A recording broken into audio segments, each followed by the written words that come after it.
इस वक्त हमारे साथ जुड़ चुके हैं हमारे साथी नादिम इकबाल जी। इनसे हम जानना चाहेंगे कि हमें जब गाड़ियां ना मिले तो उस वक्त जो है हमारे लोगों को किस तरह से मुश्किलों का सामना करना पड़ता है।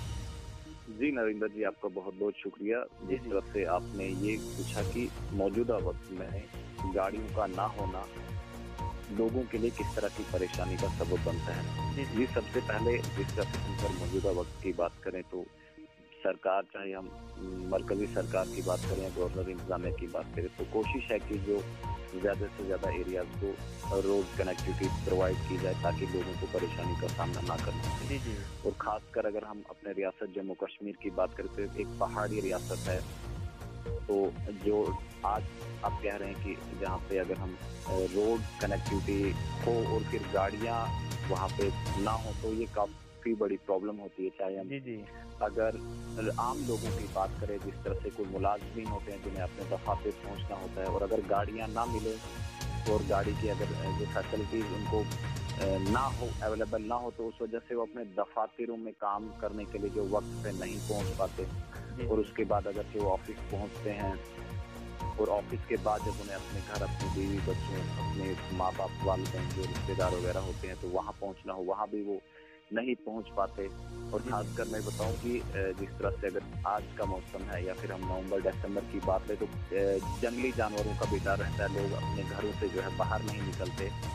लेकिन जब गाड़ी की फैसिलिटी उनके पास अवेलेबल ना हो तो रात में चलना उनके लिए एक मजबूरी बन जाती है। तो सबसे बड़ा इफेक्ट ये है कि मुलाजमीन जो है अपने दफातरों पर, मुझे लगता है कि ना पहुंच पाना वो एक जनरल पब्लिक के लिए भी प्रॉब्लम क्रिएट करता है। क्योंकि अगर मैं ही अगर किसी ऑफिस में चले जाऊं और अगर मुझे कोई काम हो तो वहां पे अगर मुझे ठीक 10 बजे कोई ऑफिसर नहीं मिलता है तो मुझे लगता है इंतजामिया की भी कहीं ना कहीं कमजोरी रहती है। जी जी कि सर।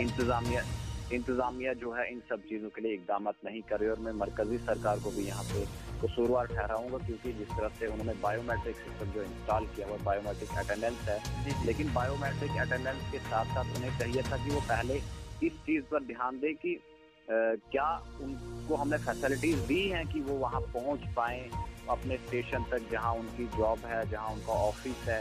अगर किसी के पास गाड़ी है ही नहीं, अगर गाड़ी की फैसिलिटी उसको प्रोवाइड नहीं करवाई जा रही है, और फिर वो ऑफिस कैसे पहुंच पाएगा, ये एक सवालिया निशान है।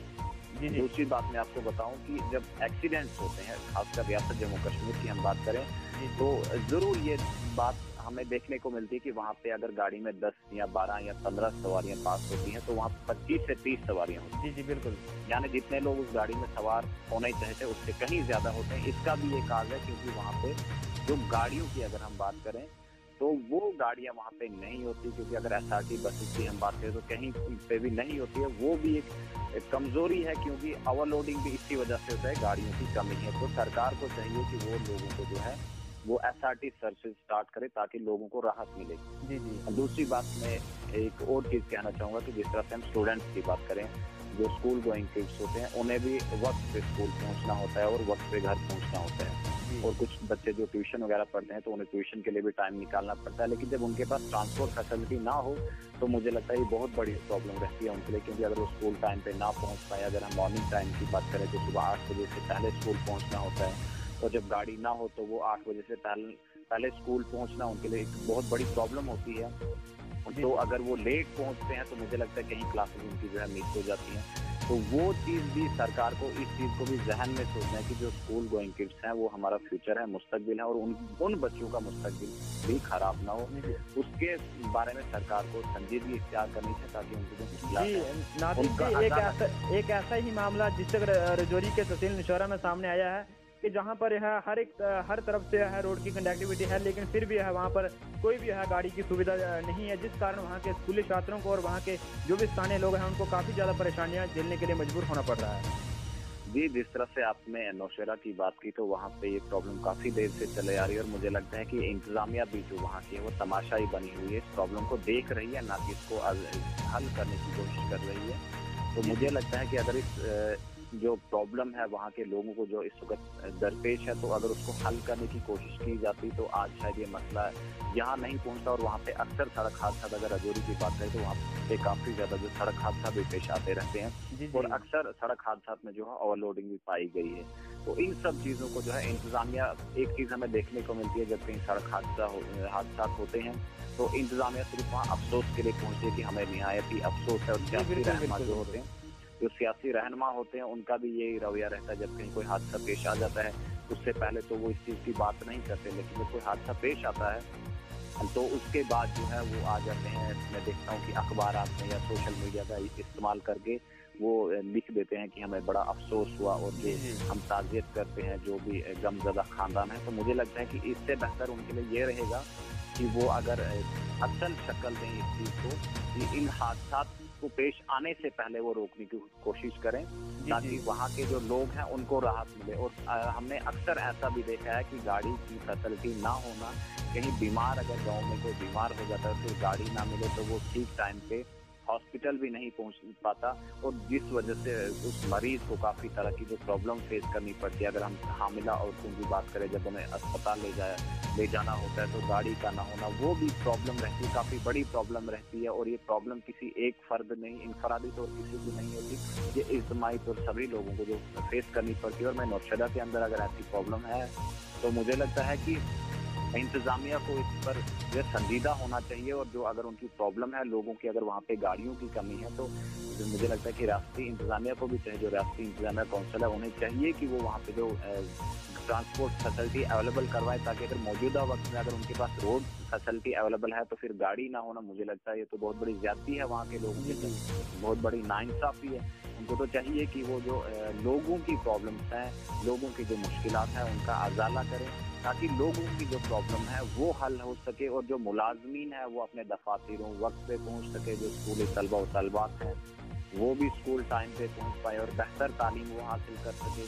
जिस दौरान अगर हम किसी और प्राइवेट सेक्टर की बात करें या मजदूरों की बात करें तो वो भी अगर कहीं जो अपने काम पे, वो तो चाहते हैं कि हम काम पे टाइम से पहुंचे, लेकिन गाड़ी का ना होना उनके लिए एक प्रॉब्लम बन जाता है कि वो अपने टाइम पे जो है काम पे नहीं पहुंच पाते, जो वर्क साइट उनकी होती है तो वो भी एक प्रॉब्लम रहती है। यानी ये मान लीजिए कि हर एक इंसान इस प्रॉब्लम में इन्वॉल्व हो जाता है। और एडमिनिस्ट्रेशन, जो वहाँ की कंसर्न एडमिनिस्ट्रेशन है या फिर जो वहाँ का एमवीडी डिपार्टमेंट है, उनको चाहिए कि वो हायर अथॉरिटीज को लेटर फॉरवर्ड करे कि वहाँ पे जो गाड़ियों की कमी है, और जब वो लेटर फॉरवर्ड करेंगे तो उसके बाद मुझे लगता है कि जो रियासती सरकार हो, चाहे वो फिर कोई डिपार्टमेंट कंसर्न डिपार्टमेंट के जो ऑफिसर्स हो या फिर वो जम्मू कश्मीर जो ट्रांसपोर्ट कॉरपोरेशन है वो हो, तो मुझे लगता है कि उनको चाहिए कि वो इस पर जो है जल्दी से जल्दी वहाँ पे जो ऑर्डर पे अमल करके वहाँ नौशहरा के लिए जो एसआरटीसी सर्विस है वो शुरू करें ताकि वहाँ के लोगों की मुश्किलात का अजाला हो सके। जी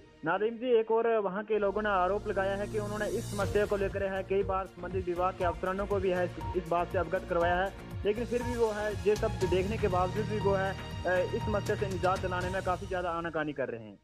जी नरिंदर जी, जिस तरह से आपने ये कहा कि वहाँ के लोगों ने काफ़ी मर्तबा जो है शिकायत भी इस मामला में आला हुकाम से की है, लेकिन कहीं मैं आपको ये भी बता दूं कि हो सकता है जो पॉलिटिकल लीडर्स होते हैं, पॉलिटिकल इन्फ्लुएंस की वजह से उन ऑफिसर्स को भी काम नहीं करने देते। क्योंकि अगर आप पीछे जो सरकारें हैं, साबका सरकारों के दौर की बात करें या फिर गवर्नर जो आजकल प्रेसिडेंट रूल चल रहा है या फिर गवर्नर राज की बात करें, तो इसमें जो है काम मुझे लगता है कि बेहतर तरीके से होते हैं। और कुछ लोग जो सियासी रहनुमा होते हैं वो किसी एक मुद्दे पे सियासत करते हैं, तो शायद उनका ये मुद्दा रहता होगा इलेक्शन या इंतखाबात के दौरान लीडरान का कि उन्होंने पॉलिटिकल इन्फ्लुएंस की वजह से वो सर्विस शुरू न करने दी, और उनका ये शायद ये सोचो कि आने वाले वक्त में हम इस मुद्दे पर इलेक्शन लड़ेंगे और वोट हासिल कर तो हम जो है इन लोगों की प्रॉब्लम सॉल्व करने की कोशिश करेंगे। लेकिन ऐसा नहीं होता है, सियासी मुद्दा बना दिया जाता है किसी चीज़ को जिससे जनरल पब्लिक को अगर सफ़र करना पड़े, तो सियासी रहनुमा जो है ऐसे मसलों को, ऐसे मसाइल को एक सियासी मुद्दा बना देते हैं और इंतखाबात के दौरान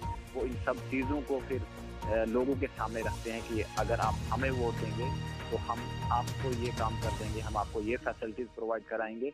लेकिन ऐसा कुछ भी नहीं होता। जब जो भी कोई सियासी रहनुमा हो, जब वो नुमाइंदगी सौंपी जाती है उससे, जब वो जीत हासिल कर ले, तो उसके बाद अगर हमारी रियासत जम्मू कश्मीर की बात करें तो यहाँ जो है असेंबली हमारी 6 साल तक चलती है, तो वो 6 साल तक लोगों को अपना चेहरा भी नहीं दिखाते और लोगों को अल्लाह के रहम व करम पर छोड़ दिया जाता है और लोगों की मुश्किलात जो हैं वो बिल्कुल बरकरार रहती हैं। तो ये सियासी मुद्दा भी हो सकता है या फिर कहीं ना कहीं नेग्लिजेंस हो सकती है जो कंसर्न डिपार्टमेंट है या फिर जिला इंतजामिया की जो वहाँ की जिला इंतजामिया, उसकी भी कहीं ना कहीं मैं कहता हूँ कि ये नज़रअंदाजी है, नेग्लिजेंस है, जिन्होंने इन सब चीज़ों को नज़रअंदाज किया। और फिर सड़क हादसा पर एक तरफ अगर ये बात की जाती है कि हम सड़क हादसा को जो है रोक सकते हैं या फिर रोक लगाने की पूरी कोशिश कर रहे हैं, तो मुझे लगता है ये सड़क हादसा और ये मासूम लोगों की जानें ज़ाया होना तब तक कम नहीं होंगी जब तक आप बेहतर सहूलियत जो लोगों को दस्तयाब नहीं करवाएंगे। जी नादिम जी, आपका हमारे साथ जुड़ने के लिए बहुत बहुत शुक्रिया। आइए आगे देखते हैं क्या है पूरी खास रिपोर्ट। हमारी गाड़ियाँ नहीं आती, हम रोज पैदल जाते हैं। कौन से स्कूल में पढ़ते हो? कितने किलोमीटर है सेरी से कलाल? 10 किलोमीटर पैदल जाते हो जिस दिन गाड़ी नहीं होती। हाँ। सरकार से क्या गुजारिश करना चाहते हो? सरकार से हमारी ये गुजारिश है कि जल्द से जल्द गाड़ियाँ लगनी चाहिए, नहीं तो हम सड़क पर उतर आए। जिस दिन गाड़ी नहीं आती हम पैदल जाते हैं। तो ऐसे आप खजल क्यों हो रहे हो? आप गाड़ी वालों को क्यों नहीं बोलते कि चलो? हम गाड़ी वालों को बोलते हैं, कभी कभी आती हैं, कभी नहीं आती। तो जिस दिन नहीं आती तो आपकी छुट्टी हो जाती है? जिस दिन कभी कभी छुट्टी हो जाती है, कभी कभी पैदल सुबह नहीं आ पाते, शाम को चले जाते हैं गाड़ी ना। तो अभी आप 10 किलोमीटर पैदल चल के जाओगे यहाँ से? हाँ, अभी हम बच्चे हैं जो हाई सेकेंडरी स्कूल में फेरी में जाते हैं, और ये जो मेटाडोर हैं, मिनी बसें हैं, ये मनमानी करते हैं और लोगों बच्चों को खज्जल करते हैं। ये डेली गुंडागर्दी करते हैं। हमने कई बार आरटीओ साहब को भी फोन किया, एडीसी साहब से भी बात हुई, तहसीलदार साहब से भी, ये सब कोई बात सुनता नहीं है। हम एक बार कह देना चाहते हैं कि अगर आरटीओ साहब ने ये कलाल की जो कलाल से जो सुंदरबनी जो मिनी बसें जाती हैं, अगर नहीं चली, स्कूल के बच्चों के एग्जाम चलते हैं, टेस्ट होते हैं, इनके टेस्ट भी चल रहे हैं आजकल, जो इन बच्चों के कैंसिल हो जाते हैं। डेली बच्चों को सफर होना पड़ता है कम से कम 10-12 किलोमीटर 15 किलोमीटर कलाल से सेरी हाई सेकेंडरी स्कूल में जाना पड़ता है। ये बॉर्डर के सताए हुए लोग हैं। अगर हम एक चेतावनी देना चाहते हैं, अगर आरटीओ साहब ने इस विषय पे अगर सोचा नहीं कुछ, तो आरटीओ साहब के खिलाफ हम धरना देंगे, फिर आरटीओ साहब को इसका भुगतान भुगतना पड़ेगा। हमने कई बार एप्लीकेशनें भी दी है और आरटीओ साहब से बात भी की है, आरटीओ साहब भी नहीं सुनते। और एजेंट कम से कम जो बस यूनियन के एजेंट हैं, वो 407 की भी वही एजेंट हैं, सभी उन्होंने कमीशन रखी है और धमकियां देते हैं जितने भी हैं। हम कहते हैं कि जो ड्राइवर हैं वो जाएं, जिसका परमिट है वो जाए, उसके बच्चों को क्यों खजल करते हैं। तो मैं ये एक ही लफ्ज कहना चाहता हूँ कि ये आरटीओ साहब को इस मसले को हल करना पड़ेगा। अगर ये सोमवार तक गाड़ी नहीं चली तो हम रोड पे धरना देंगे, फिर आरटीओ साहब खुद ही जिम्मेवार होंगे इस। देखिए, ये सरकारें हैं हमारी, वो भी झूठे दावे करती हैं, हम ये कर रहे हैं वो कर रहे हैं, लेकिन खोखले दावे हैं। और जो आरटीओ साहब हैं हमारे, मैं उनको चेतावनी देना चाहता हूँ कि हमारे सताए हुए बॉर्डर के सताए हुए बच्चे हैं ये कलाल के, 15 किलोमीटर इनको सफर होना पड़ता है, एग्जाम भी चल रहे हैं ऊपर से, तो इनको हाई सेकेंडरी स्कूल बहुत दूर पड़ता है। ये जो सुंदरबनी की जो 3 गाड़ियां हैं जो कलाल से सुंदरबनी के परमिट है, ये गाड़ियां चलनी चाहिए। नौशहरा वाली गाड़ियां फिर भी अपने टाइम से चलती हैं, लेकिन जो कलाल से सुंदरबनी जाने वाली गाड़ियां ये मनमानी